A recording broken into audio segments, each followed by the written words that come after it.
My article over the weekend was about Nigeria deciding.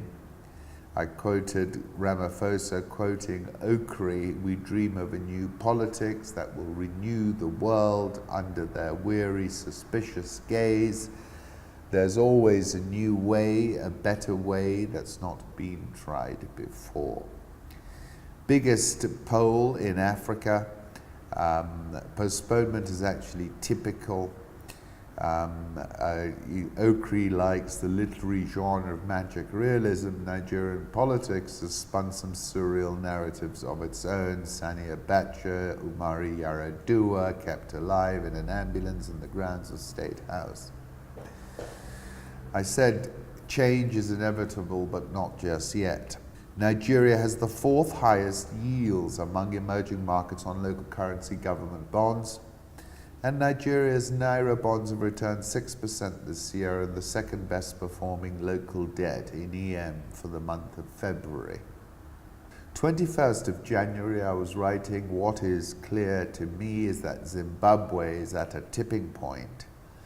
8th of October the previous year, I said the government's voodoo economics, where it spent $1.3 billion priming the economy ahead of the election, money it did not have, was the straw that broke the camel's back. And now we learn Zimbabwe's central bank is said to consider devaluing bond notes, which currently trade at 3.61 per dollar on the black market. Depreciating the so-called bond notes would be an acknowledgement that the official one-for-one exchange rate is no longer sustainable. This would be the second reform after the central bank ordered lenders to separate deposits of dollars and electronic money known as RTGS.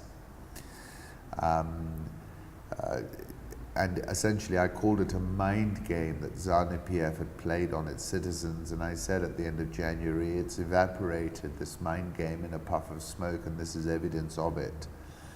And I was also saying in that article there is a correlation between high inflation and revolutionary conditions.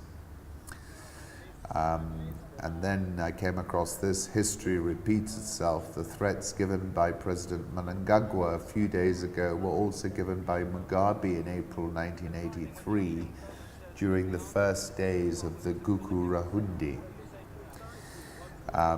And then I concluded by saying the choice of that moment, i.e. when the revolution happens, is the greatest riddle of history.